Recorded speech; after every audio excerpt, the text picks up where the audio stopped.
চলতি মাসে তৃতীয়বারের মতো সোনার দাম বাড়ানোর ঘোষণা দিয়েছে বাংলাদেশ জুয়েলার্স অ্যাসোসিয়েশন। ভরিতে এবার সর্বোচ্চ ১,৩৬৫ টাকা বাড়িয়ে নতুন মূল্য নির্ধারণ করা হয়েছে।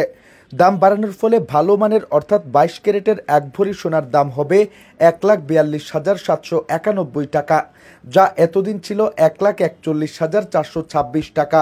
বুধবার বাজুসের মূল্য নির্ধারণ ও মূল্য পর্যবেক্ষণ স্থায়ী কমিটির চেয়ারম্যান মাসুদুর রহমানের সই করা এক সংবাদ বিজ্ঞপ্তিতে এ তথ্য জানানো হয়েছে, যা বৃহস্পতিবার থেকে কার্যকর হবে বলে জানানো হয়েছে।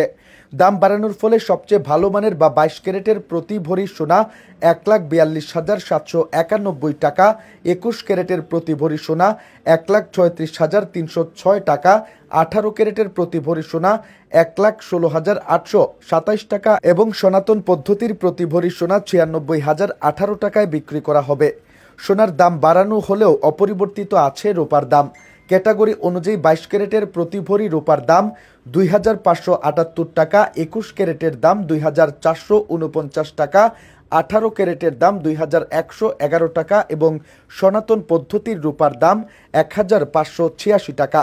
বাজুসের তথ্য অনুযায়ী সোনা ও রূপার অলংকার কিনতে গেলে ক্রেতাকে নির্ধারিত দামের সঙ্গে ৫% ভ্যাট ও ৬% মজুরি গুনতে হবে। অর্থাৎ এখন ক্রেতা ২২ ক্যারেট মানের ১ ভরি সোনার অলংকার কিনতে গেলে লাগবে ১,৫৬,৯৮৩ টাকা। এর আগে গত ২২ জানুয়ারি সোনার দাম বাড়িয়েছিল বাজুস, যা ২০২৩ জানুয়ারি কার্যকর হয়। ওই দামে এতদিন সোনা বেচা কেনা হয়েছে। সেই হিসাবে বুধবার ভালো মানের বা ২২ ক্যারেটের প্রতি ভরি সোনা ১,৪১,৪২৬ টাকা, ২১ ক্যারেটের প্রতি ভরি সোনা ১,৩৪,৯৯৯ টাকা, ১৮ ক্যারেটের প্রতি ভরি সোনা ১,১৫,৭১৯ টাকা এবং সনাতন পদ্ধতির প্রতি ভরি সোনা ৯৫,০৬১ টাকায় বিক্রি করা হবে।